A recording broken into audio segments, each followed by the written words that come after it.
I've never found a love like this. There it is. I've never found a love like this.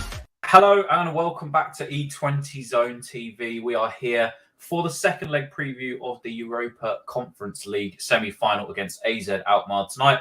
I am joined by the lovely Lucas all the way over in Baltimore, Maryland, USA, and Clive from somewhere in London. Gentlemen, how are we? Yeah, not too bad. Yourself? Yeah, not bad, not bad. Lucas? Baltimore a bit off. You'll get it down one of these days. Okay, well, one of these days. But do you want to tell everybody why you're wearing a Houston Astros hat first? That's because unlike the YouTube comments of these videos, I am a man of fashion sense, and I'd not listen to no man. Listen, I like it. I like it.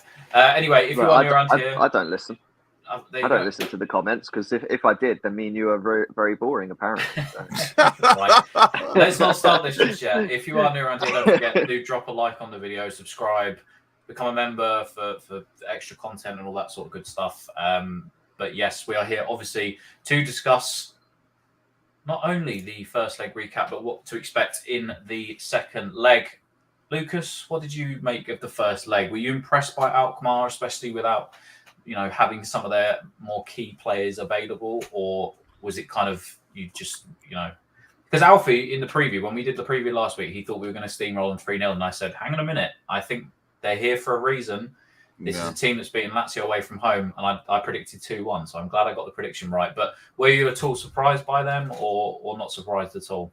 I was actually really underwhelmed. I thought they were incredibly shit in the first leg, if I'm being honest with you. I think the okay, I'm gonna try and explain this as best as possible. I think the tactics they came in with were spot on. I think they've done exactly what they wanted to do. The manager literally told them exactly what should have been done. They did it. The time wasting was elite. The little fouls, the little going down, and all that was good. But in terms of the quality of their team, I was actually very underwhelmed. I thought they were going to be a lot better, and I was pretty disappointed in us because you guys know with David Moyes, he just loves to feel a team out, and he usually does it a bit longer than people want. And I thought after 20 minutes, I realized, I was like, we are so much better than them. We should be turning them over. And then what happened. So overall, I'd say I was actually underwhelmed. But they will be having some of their bigger hitters on Thursday, so I don't know what's going to happen. I am shitting myself. Clive, yourself, impressed, not impressed? I was like you. I said 2-1. I said it could go either way, 3-1 or 2-1. But I was like, in my head, I actually felt 2-1 was probably going to be the result.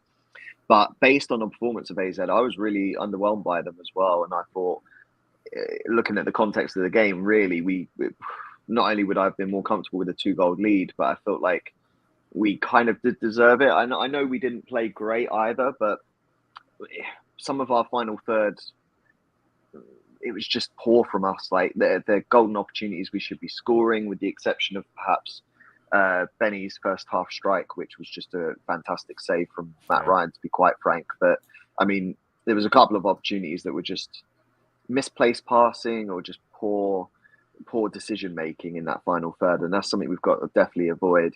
But I was underwhelmed with AZ because, I mean, they still had their top goal scorer, but he was dead quiet. Obviously, they didn't have their top assist maker, and they'll have all three of their players that were suspended back. And obviously, home-wise, they are a more dangerous team. But I'm hoping, because of their sort of inexperience, because a lot of the team is quite young, I'm hoping that the nerves will get the better of them, especially being at home. The expectation might get the better of them. Well, yeah, you mentioned it there. They will have a couple of key names back. One of those being Kirkez, the left back, who is a very sort of attacking, creative fullback. He is available after suspension from the last game. I still think they are without Jesper Karlsson. I don't actually quite know what's wrong because it's not listed anywhere that he's got an injury, so I don't know if he will be playing or if he's not. I know that they'll probably release their squad either tonight or tomorrow that will be available to play. They do it a little bit differently in Europe because they always announce the squad that's travelling, but not the starting 11. So I guess we'll probably find that one out either tonight or tomorrow. But yeah, Pavlidis as well was quite quiet. Yeah, I wasn't impressed. There's a few names on there that I expected to be better, I think, than what they actually probably played. But for me, the standout was that Tiani Reinders. I thought he was absolutely excellent. He's still apparently quite young, but he looked in control at times, especially against our midfield. Him and Classy seem to be doing a little bit. But yeah, I don't know what to expect. I think the time wasting thing was quite funny. Obviously, when the turn tabled, towards the end when we started time wasting a little bit, they didn't like it, which was a little bit strange. Yeah. But listen, if they obviously set up to try and get back to their place with a 1-1 draw, or even at 2-1, I still think that they'll be feeling pretty confident playing at home, only down by 1 goal. A goal in the opening 10 minutes, and all of a sudden the tie completely flips on its head again. So. But in terms of sort of our performances last week, was Benrahma both your man of the match? I didn't actually get to watch the player ratings with James last week, but did you both give Benrahma man of the match? Who are you most impressed with? I was at the game, so I didn't do the ratings. Sorry to cut in there, Lucas. Hiya, Steve. But yeah, I did laugh when I saw that comment. But yeah, no, Benny was definitely my man of the match for that game, which James made sure he didn't let me hear the end of that, which was very frustrating. Lucas, what about you? Who did you give your man of the match to? Yeah, Benrahma for me. We're talking about Sunday, correct? No, for the first leg, because it says at the bottom here, AZ Alkmaar first leg recap. Yeah.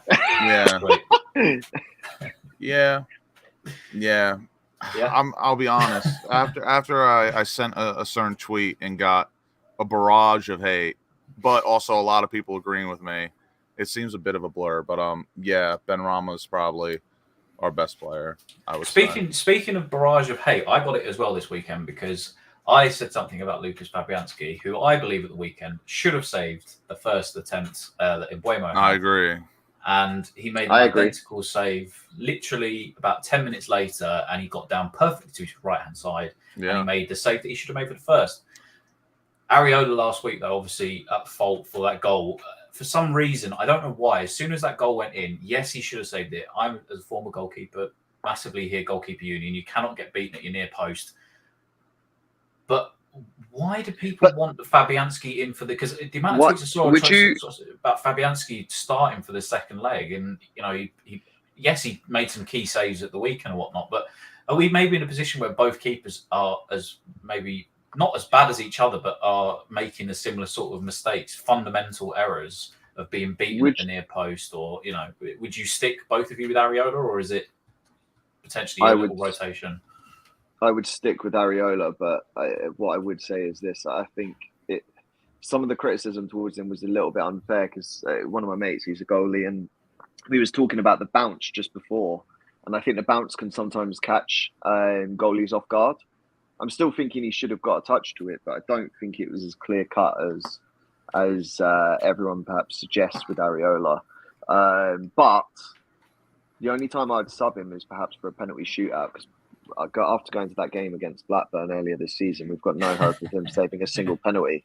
So, I mean, if we went to a penalty shootout, then yeah, bring on Fabianski. I don't mind. But in terms of starting, I'd start Areola. I think he is the slightly better goalie of the two. Lucas, you sticking with Areola? Yes, I think. Mate, I actually thought he should have started on Sunday. This is. I know that we all have like the Benrahma debate and the Souček debates and stuff, but this is a debate apparently that Twitter cares more about. Is who don't forget Cresswell Emerson. Don't forget that one as well. The amount of abuse that I saw thrown at Areola's way after last week, and I'm thinking Fabianski does the exact same thing and then did something very similar. Mate, I think it's incredibly ridiculous, and you can't criticize someone nowadays with an open mind or no agendas, because you'll be accused of having an agenda. As you'll be told the other player is your favorite, even though in for me every player can make an error. Anyone can have their own opinion and think what they want, but I have no agenda, and I will keep it straight as. I love Fabianski, I love Cresswell, I love Souček, I love I like Benrahma, but I mean, if they're shit, He likes him, but he doesn't love him. That is true. I'm not a huge Benrahma lover, but I do like him. But for me, again, Areola, he should be saving that shot that we conceded. But mate, Fabianski has let in some absolute howlers this season. I actually don't know how, but he has conceded so many near post goals. It's actually criminal in my opinion. But yeah, I can hear. Oh, I can hear. Yeah, I know. Yeah, he's sorry. Rebecca just left the room. He's at the stage now where if you leave the room, he cries, which is fantastic. But for me, I would still. This is tough. I would still go Areola because I've always believed he is the better goalkeeper, the all-around goalkeeper. Some people like to say that they think his distribution's overrated and Fabianski's is just as good, if not better. I think that's a total lie. Yeah, I'm going with Areola personally. Okay, before we get into a couple of other little bits and bobs as well, Alison Street, I did see your comment at the start. We had a discussion off air because we were just making sure who was available and who wasn't potentially for the final. The only yellow card we have to worry about is Lucas Paqueta, which is a massive one. The problem is he likes to get stuck into challenges. Does that actually carry over? Yeah, no. So if you get, they changed the rules this year that if you get a yellow card in both legs of the semi-final, you get a suspension for the final. Yeah. So what they did was any yellows, if you got 3 yellow cards between the group stages and the end of the quarterfinals, then you were suspended for the first leg of the semi-final as well, which is the new ruling. And then the second part of the new ruling then meant your clean slate begins from the semi-final leg 1. And then semi-final leg 1, any yellow cards, if you get a second one in the second leg, then you're out of the final. So, So basically what we would have hoped for is that we wouldn't have had a card-happy ref. However, we've been given Ivan Kruzliak, who has given out 50 yellow cards in 12 games and 2 reds. So if I was Lucas Paqueta and we did make it through to the final, I really wouldn't be going strong into the challenges tomorrow on Thursday night because you will likely be suspended. This ref is a very card-happy ref. In terms of actual notable absences for tomorrow for us, I think we're pretty much a full squad. We were able to rotate pretty well against Brentford, even though the performance was obviously not great. I think apparently Antonio had an injury, which is why he was not present. I did see something like that, but I feel like that was a bit. I feel that's like a smokescreen. Yeah, so do I. I think that was just because Moyes brought the others off the bench. I don't think he wanted to maybe risk bringing Antonio off the bench for the weekend. So I'm with sort of Lucas in that camp. So you will have a full, I think, 11 Baskamaka to choose from for your predicted team lineups. Before we get onto that, though, what do you reckon tomorrow night? Is it going to be, I keep saying tomorrow night because I think it's Wednesday, but for Thursday night, will it be, let's just sit back, we just absorb all the pressure that they want to throw at us, let them feed off of the crowd or whatnot, and then we'll spring on the counter-attack? Is that what we're expecting? I think so. We're probably gonna do the same exact thing we done last week. We're gonna absorb the pressure. We're gonna feel them out because again, they will be playing with a brand new 11 with the addition of a few people. So we don't really know. We don't know, but I'm sure Moyes and the back room know what they do. But yeah, we'll feel them out for 60 minutes again, probably, maybe the whole 90. I don't know, but it's going to be interesting. It's going to be interesting. I think the first 10 minutes are going to be very important because obviously the crowd are going to be really up for it.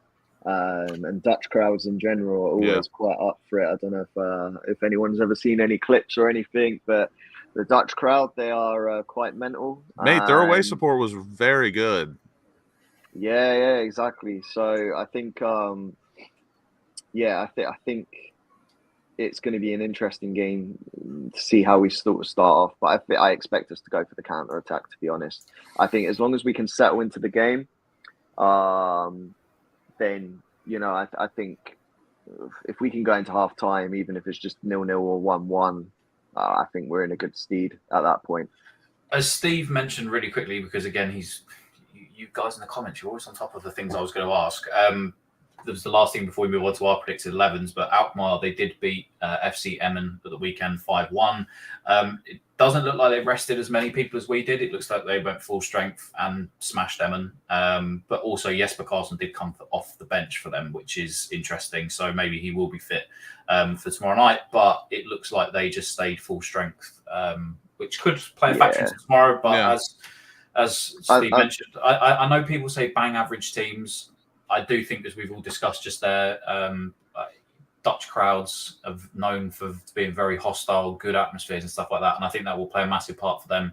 So maybe why, if they are, let's say, quote unquote, a bang average team, that they've been able to progress well in this competition, because they do have that home support as well. So listen, I think maybe not necessarily Moyes being negative, but I think if he doesn't get the team selection right, and he doesn't get that team talk right, I think we could end up on a very slippery slope. I think the difference is we've got a bit of European experience. We've got the pain from last year. Whilst if you look at AZ generally, their team's quite young, that you would expect perhaps in this situation where, you know, where the crowd is going to be really up for it, the pressure could really hit the team. They're already behind as it is. The pressure could mount, and you could see AZ theoretically implode. And I mean, it could go one of two ways. They could thrive or they could die. It's one or the other. And they have to come forward at us. And like Tom lightly mentioned, they played a full strength 11 on Sunday. So, I mean, that could play into our hands. They've got a lot to play for. And I'm happy they scored. I'm happy they scored 5 goals, because I mean, let's be honest. Unless you're Man City or Arsenal this season, you're not putting up 5 goals again. So the goals maybe could have dried out. I wanted them to score 10. I think basically none for Thursday. I think basically all it is, I think, for us is when we do get to Thursday night, something that we've done in Europe but we've not necessarily done until maybe a little bit more recently in the Premier League, and that is just taking our chances. We've scored a lot more goals and a lot less games in Europe because we have actually taken our chances. And I don't think we necessarily did that well last week. No. There maybe been times that we should have even gone into this game maybe 2 or 3 goals up. That was kind of the cushion that we were hoping for. Let's be honest. The 2 goals we scored were one was not to our own doing, and the second was shit. I mean, just scrappy as all hell. And that's one of the things I got a barrage of hate for, was the penalty take. I said that it was a 50-50 penalty. I'm not saying the penalty wasn't a penalty. I think it was a penalty, but with certain refs and what we all know, any other week, any other match, that's not a penalty for us for some odd reason. Yeah. I mean, it was a nailed-on penalty for me, but I think that gets given. You get what I'm saying, though. No, I get what you're saying. I see what you're saying, but usually that's because there's pulling to the keeper. I mean, he got punched in the face like half a second after he headed the ball, so I think it was a penalty no matter where you are. But I understand what you're saying, but my point is just, I think we are a good team. You know, you said there, Clive, about, you know, you either thrive or they die. You know, this is a team that playing against us, full of international players that have played on similar stages before. You know, we need to show a little bit of class, a little bit of leadership, a little moxie, a little moxie, a little bit panache. Of testosterone. Yeah, something just to these kind of games is where you expect your more a bit of bunks, mate. Your more high profile players to step up, and I think that starts obviously with the captain Declan Rice, but also during the game, just taking our chances. You know, we've seen this season we can put 5-6 goals past an opposition. We just haven't done it regularly enough. We've got a good enough team that can do that. So that's enough from the first leg. We've talked about the ref. We've talked about notable absences. We'll get on to predictions in a second. But who wants to jump in first? Who's going to start in lineups? I imagine it will be very, if not identical, to the team that played last week against AZ. One other absence is Sofal. Obviously, I forgot about that, who is actually a big miss. So if we were to make the final, I really hope he's back fit. But yeah, Lucas, Clive, who wants to go first? Starting lineups. We can go together if you want, or do you think it'd be better to go one by one? Well, if we go back line and whatnot, it makes sense. Yeah. Okay, so all right, goalkeeper, both of you. Areola. Okay, defense, right back. Kera. Johnson's had some game time. he did have a good game. Johnson got some game time the other day, but again, I wasn't overly impressed with him. That's tough. Well, look, If we, in my opinion, if we want to park the bus and sit back and be incredibly passive and safe, I think I'd rather start Johnson. But we're gonna have to score a goal, and I think Tilo Kehrer would be the one for me. So I think he's a better attacking fullback than. Yeah. But I think, and I say that loosely because the geezer's an absolute headless chicken half Yeah. the time. And he's got more European game experience. He does, in terms but he of, actually, the to be fair, Champions League. He does have a good final ball on him sometimes, much better than Ben Johnson's. He had the assist for Jared Bowen against Arsenal, didn't he, where he knocked it back over the top. So Yeah. I think Kehrer would be the safer option because he's better going forward. And if we did have to switch to a back five mid-match to match what they're doing, Tilo Kehrer is a better third center half and a back three than Ben Johnson. Even though I don't think Ben Johnson's bad there, Tilo Kehrer's been there, done that. So, yeah, unless we are parking the bus extremely hard, I'm going Tilo Kehrer. Okay. I think all three of us will be in agreement on the right centre-back, Katzuma. Yeah. Thought he was Say nothing superb more. again. Left centre-back, yes, obviously it's going to be a Gerd. But Yeah, has but had if he makes a one or bloody two- mistake, I know, this is the problem. He looks $1 million. I'd say probably, if we say for every 3 good games he has, he makes one incredible mistake in another. And I think, yes, I think he will be an elite centre-back in the future, and I think he probably has a higher career further than West Ham. But it's these mistakes that happen. They are big mistakes, and they usually lead to goals when he commits an error. So, but to be fair, for this game, are you saying definitely a Gerd, or would you potentially want tough. maybe the experience in there of Ogbonna? I would go with the Gerd, but if he makes an error, I think at this point you just have to. If you're the boss, you've got to go, do you know what? This is becoming too regular, 2 games in a row, take him off and just put Ogbonna on. I mean, Ogbonna played in the first leg, no? Or am I? No, he played Zuma, played with the Gerd, and then Ogbonna at the weekend. Yeah, because Zuma came back. That's right. Yeah, because Zuma came back. Sorry, my bad. Look, I think, if anything, to be honest, Aguerd, when he's made the errors, has actually been when Zuma's been injured or not played. Like, look at the weekend. There was no Zuma. Look at the Manchester United game. It was Ogbonna next to him again. So he had a shit.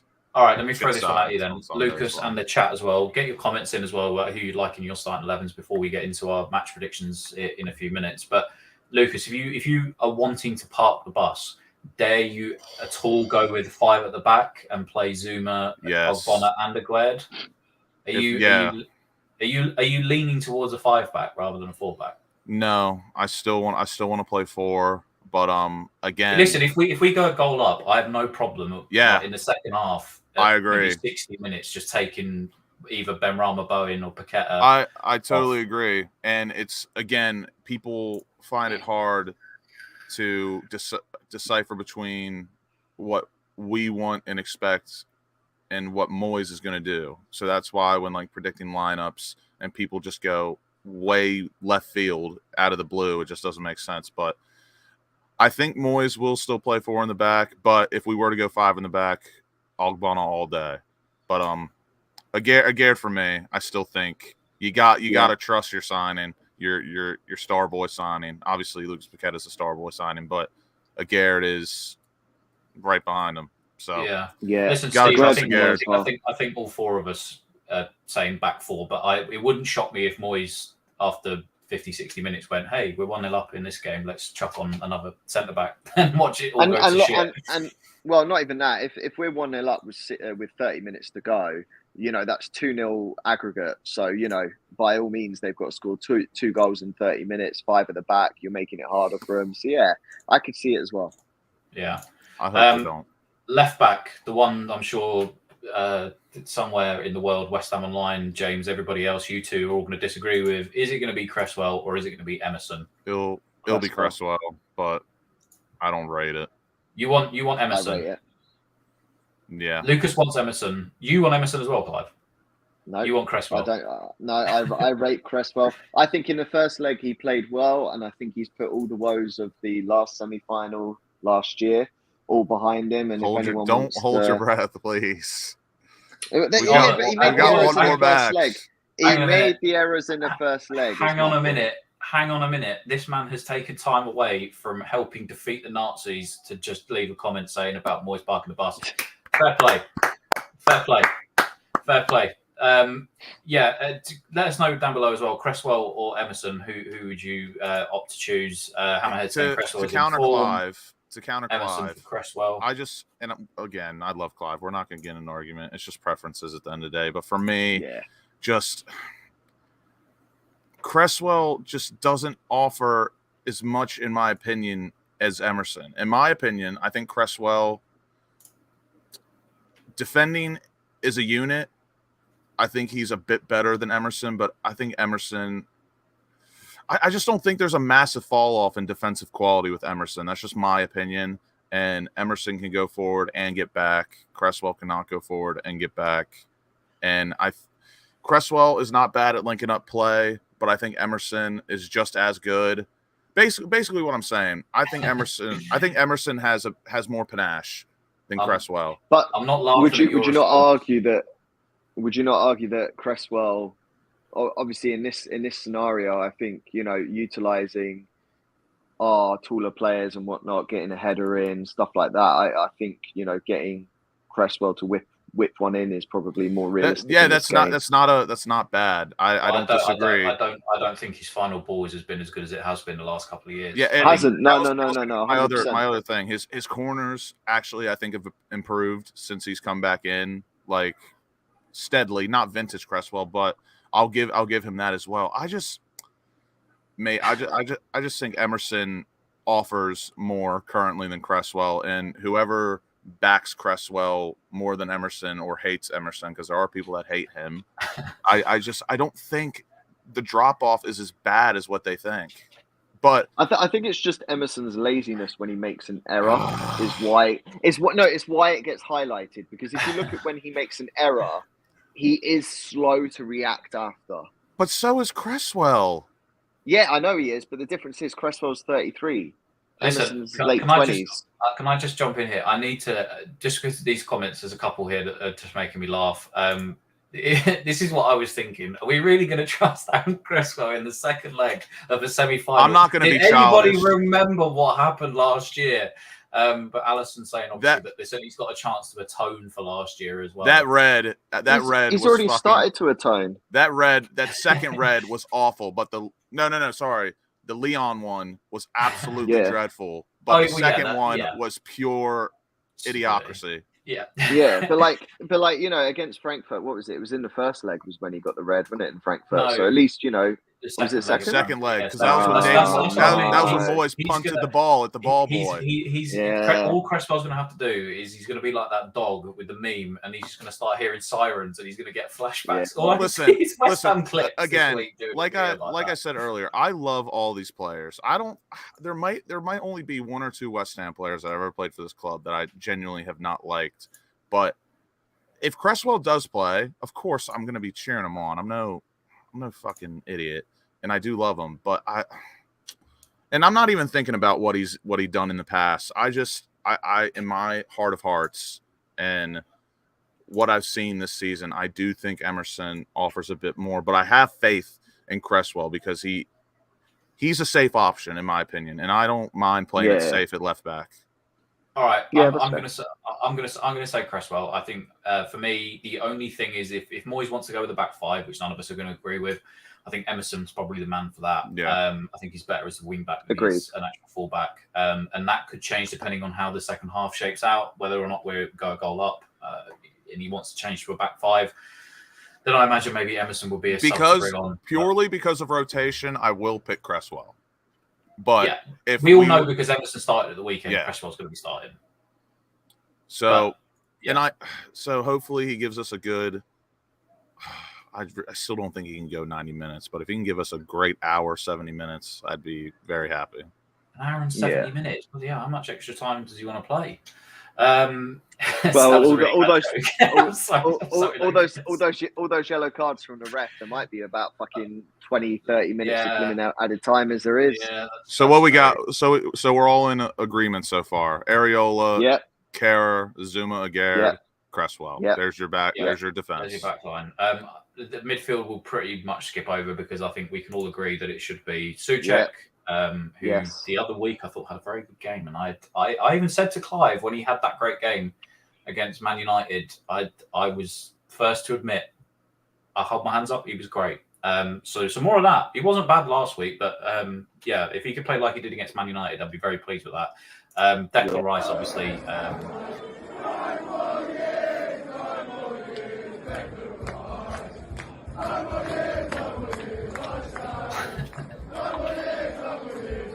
Sorry.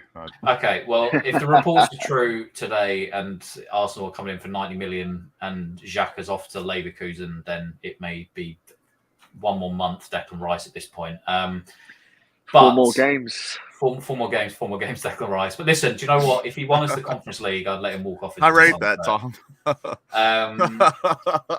So yeah, Rice, Souček, and then obviously Paqueta as well, who, as we've highlighted, really needs to be careful because he does like to get stuck in. If what I would do is, if we do go 1-0 up and say 60 minutes into the game, he wants to change to a back five. Paqueta comes off. You bring Ogbonna on for Paqueta, and then you go back 5. Even take Cresswell. I bring off Flynn Downs on as well because he'll sacrifice. No. I always rate a sacrifice yellow. I don't know what it is. I love one. As long as it's not in a dangerous area, of course. Souček, if you look at the last few games, he's done a sacrifice yellow. He loves the sacrifice yellow. The thing is, Flynn Downs will actually hurt someone. Souček's just look awful. Right, we're not starting. Doesn't matter if you take him down. Take him down. We're not starting this debate now. But Paqueta, I think, yes, as we said, it really annoys me because he's so good. And he picks passes that other players necessarily wouldn't, and his skill and his touch on the ball and the close control. Him and Benrahma have something special going on down that left-hand side at times, as they did in the first leg. There was a couple of occasions. But he's very sloppy, and I don't know. When I say very sloppy, I mean he gives the ball away a little bit, and some of those do turn into goals in transition against us. And there was obviously the foul, wasn't there? Which it was really. I fully expect him to have a worldie game. You know what? I'm not going to put that into the earth. No, do you know what I'm going to? For the money we paid for him, for the big moments like this, I want him to step up. I hate a big jinx, but I think he will have a very good match on Thursday. We have to remember he's come from the French league. I mean, look at how Neymar goes down in the French league. I mean, he goes down like a sack of bricks sack of potato. Sorry.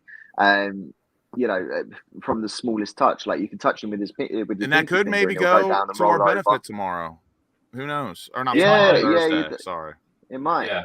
See, you're confused as well, Lucas. You're confused. But yeah, I think I said it earlier on. I think our big boys need to step up tomorrow, and I'm looking at the likes of Zuma, Rice, Bowen, Antonio. Even if he carries on how he's playing, Souček needs to continue to just do the basics and what he's best at, and Rice needs to step up on Thursday as well, because at times this season he doesn't take the reins of the match early enough or at all, and I think him and Paqueta will be very good on Thursday. Okay, we're not starting a Souček debate because I can see Clive is just he's shifting over there. He wants to jump in.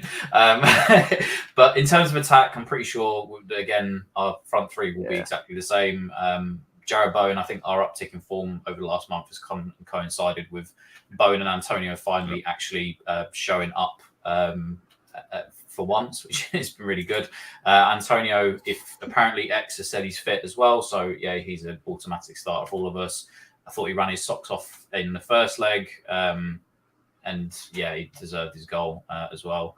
And then where is he? The last man, if I can find him here on the screen. James has got him listed. Benrahma, there he is. Cornet, no, completely off. Benrahma has hit perfect stride coming into this match.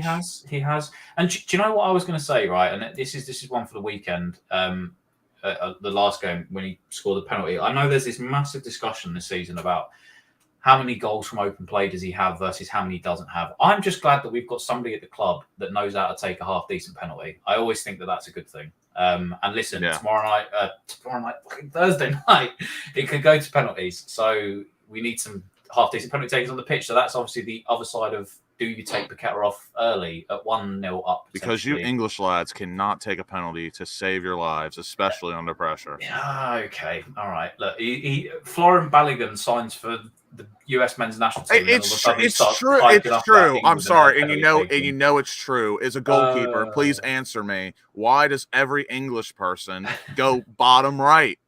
They always go to the keeper's right every single time. I don't. Lucas, when was the last time America were involved in a penalty shootout in a World Cup? I can't tell you. I'm just not even that. Why, hold on. That response lets me know that I won. Why are we taking? No. Why are we taking penalty advice from the home of the MLS that had penalties coming in from the halfway line, where they'd run up only for a couple of years, and that was sick. That was cool. That was quite fun. It was cool. It was fun, but I'm not taking penalty advice on that basis. No, but Lucas, you're right. Our forwards should take lessons on that. Listen, I still haven't got over Harry Kane missing against France. I can't lie. But anyway, predictions for tomorrow night. Let us know in the comments. We'll pull a few of them up on screen as well.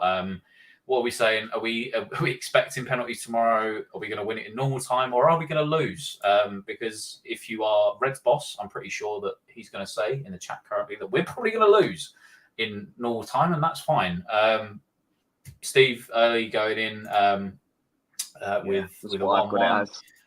Aaron Cresswell is in here saying, was anyone talking about me? We were actually praising you, Aaron. You know.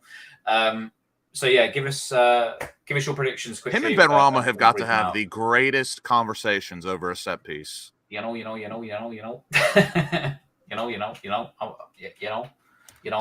John is absolutely correct. I do love some association football. The only time I do ever say soccer is when it involves the U.S. men's national team, because I can't say football.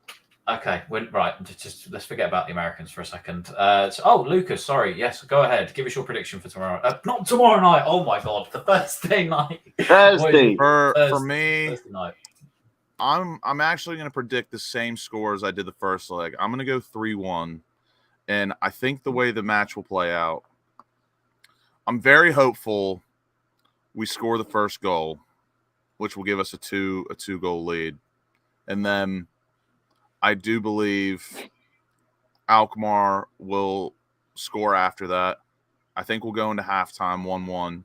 And then, obviously, Alkmaar are going to have to come a bit more forward. And I think we will bury them the second half, and we'll win 3-1. Clive? 1-1. I think we'll hold a steady ship. I don't think there'll be many goals in this game. I think there'll be a bit of frustration. I don't trust our final three to make the most of all their chances. But I think it'll be a close cut game. I'm hoping we'll take the lead first, and then when we go all defensive, they'll probably score, but it'll be too little too late, and I'm going with 1-1. And to be fair, when I got a bunch of criticism for how I thought the match went last Thursday. Lucas, I will really hurt by your criticism. What I'm saying is I will admit my mistakes. And again, you guys know me. I'm a middle of the fence guy. I think there's a lot of truth everywhere, even when some people are wrong. I think you can be 90% correct, but 10% wrong. So he made more than 10 passes. For me, the one thing I did kind of not overestimate, but I didn't really remember, is that even though I did think we played like shit on Thursday, I must admit where people were right, and I didn't really emphasize it enough. Alkmaar really did fuck all with possession when they had it against us. Like their shots were, the quality of their shots just were not good. I think they had like 2 shots on target, and they were both right at Areola. And I'm just hoping they recreate that on Thursday. But Clive, you said 1-1. Yeah, I think it'll be 1-1. I think it'll be a harder game, and Do you think we'll score first? That's what I think. I think we will. I think we will score first. But I mean, I've looked at the form of AZ in terms of home versus away for them, and even though their home record does, on paper, kind of look better because they've won more, they've actually lost just as many games at home as they have away. It's just their European form which seems to be worse when they're away. But I think because the onus is on them to attack us, I do think we can get away with a counter and score first. Providing we actually take one of our opportunities. I think the only thing for me is, I think with the crowd behind AZ, I think they can put in a performance. I just think it will be a very, very tight encounter this time round. What are you saying, Tom? But yeah, before I give my predictions, and we got onto the last little segment at the end. Just quickly going through some of your guys. Steve saying 1-1. Brian 1-1. Alison Hammers 2-1 in extra time. Steve, a cheeky Desmond, as is Woo 58. 1-0 says Snazzy Azzy. 3-1 Hammerhead. The reason I was so shocked was because Red's boss predicted a 4-0 win for us. If we attack, 3-1. If we defend and sit back, we lose 2-1. 1-1 says John. And 3-1 there from Rich. I'm going to be the negative Nancy here. We don't do things the easy way, and I have a horrible sneaking suspicion that I don't think we're going to lose overall, but I think they're going to win the game in normal time 2-1, and I think that we may nick it either in extra time or with penalties. I don't think it's a big enough lead going into the second leg. I agree. Especially going to their place, I would have liked maybe one more goal. And I just have a really horrible feeling tomorrow that I've done it again on Thursday. Do you know what? I'm just going to keep saying tomorrow like it is tomorrow. I just think that being at home, they've got some of their better players back for this game. I worry about us because when we fall off a cliff in the game, we really fall off a cliff. I think we win it either in extra time or penalties. I'm trying to be realistic. I do think we'll make the final. I think it would be the biggest travesty in recent memory if we don't make the final in this competition. And I think it obviously all this talk of David Moyes staying on next year, you can forget about that if we lose on Thursday. I don't think he should stay anyway, but I just have a horrible feeling it's going to be 2-1 to Alkmaar, but we will nick it in extra time. All part of me wants to say we're going to go out there and we're going to smash them. We're going to make the final. It's going to be 3-0. But that first leg, where they necessarily didn't play to their strength, the fact they've only come away from that only down 1 goal and they've got the second leg at home is a massive boost for them. So I'm a little bit concerned. I can't lie. So I'm going to say 2-1 to them. But I think, as I said, extra time or penalties, I think we'll take it. But quickly looking forward, if we were to win this game, madly enough, I'm pretty sure if you asked every single person here who's in the live stream, the fans at home, who was going to be winning in the other semi-final, you would have said and put your money on Fiorentina. And what they were 1-0 up against Basel, and I said to Rebecca, I said, whoever we gets through this, will be playing against Fiorentina.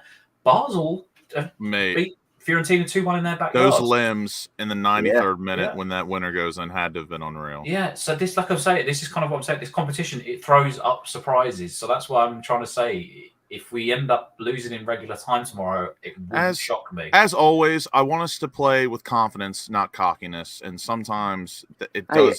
Sometimes it does look like we undermine our competition with the way we play. Which I just. And someone mentioned it in the chat to not take them lightly. I totally agree. It's just like I just really hope. I always want us to approach every game like we're playing City. Madrid, like I want us to not underestimate anyone, especially in this competition. And still get slapped 5-6-0 if we were to play City or Madrid. And the thing is, like we shouldn't. Like at the end of the day, when we won a European competition 40 odd years ago, it wasn't the pinnacle of European competitions. It wasn't the best one. It wasn't. And yet we say that as one of our and we say that was one of our finest moments. We shouldn't take this competition lightly just because it's the second year. No. Look at Jose Mourinho last year. I was about to meant say to him. Exactly.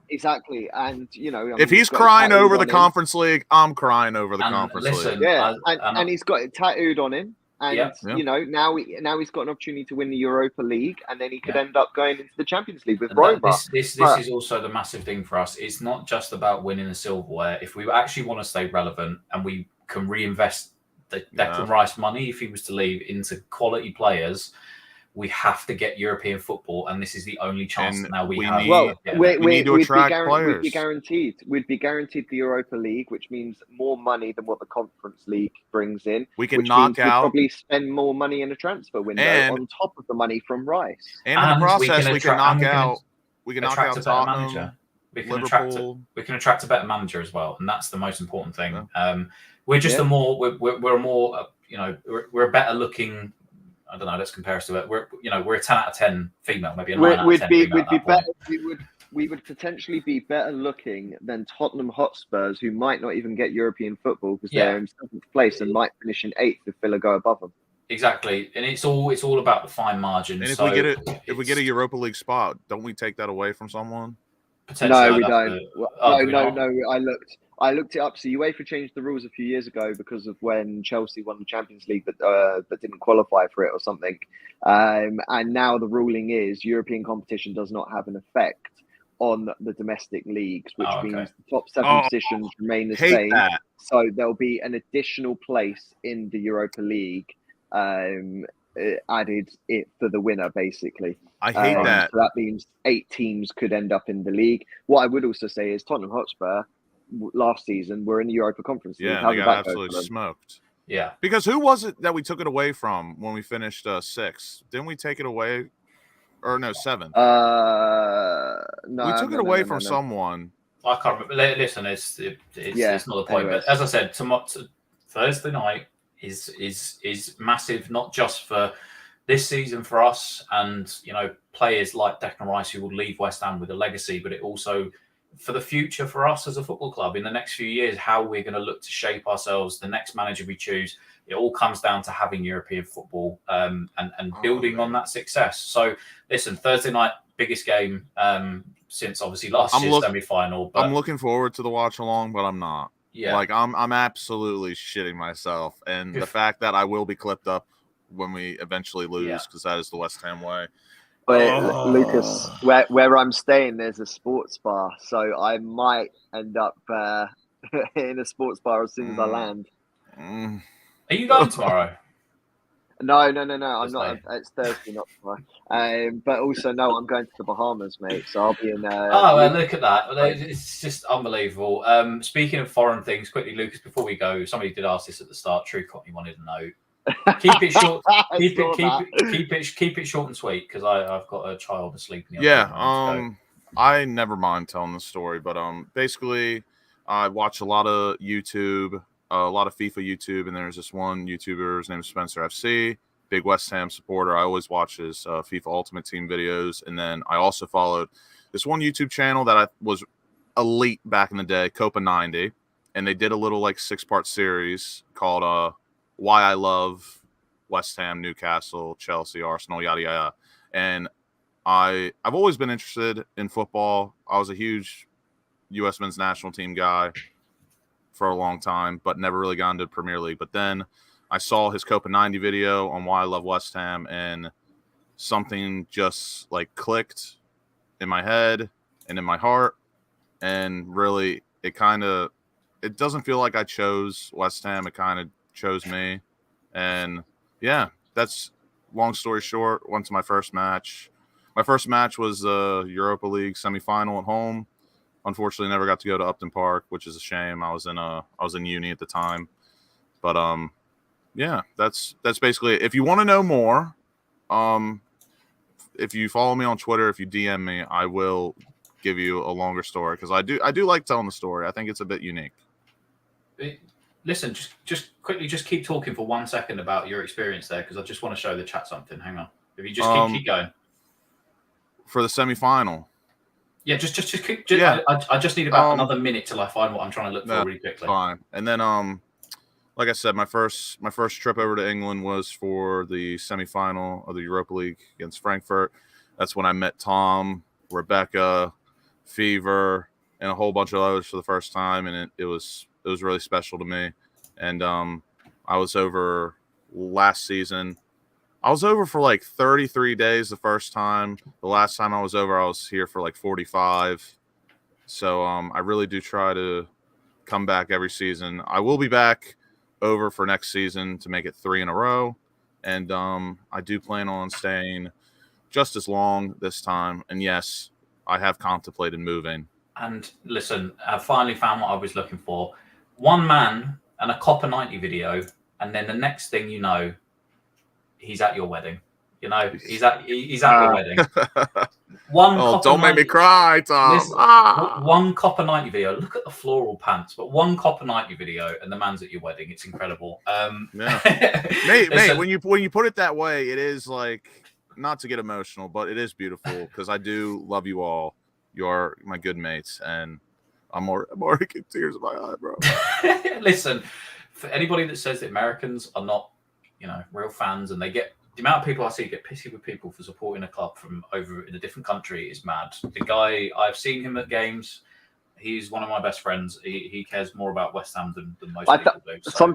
Sometimes I think it's more of an American thing than it's anything else. Because if it was like an Australian that supported, they wouldn't care as much. I think and don't get me wrong, what Tom says is true, but I will say, American Pig 6 supporters are the cringiest of all time. They absolutely stink. They suck horribly. They are the worst because they don't adapt to the culture. They don't know the culture. They don't try to understand how things work. They think like a typical Pig 6 supporter, but just American. So take that for what you will. But thank you for the kind words. Yeah, they got through customs all right, and they were loud and they were proud, and I can never forget those pants. And shout out to Copa 90. I need them to come back. Copa 90 was such an elite channel for documentaries and like short videos, and it's sad that it's evaporated basically. And there you go. Whenever he's over, he's always up for a drink. He loves to drink, does that boy. He puts him away, something fierce.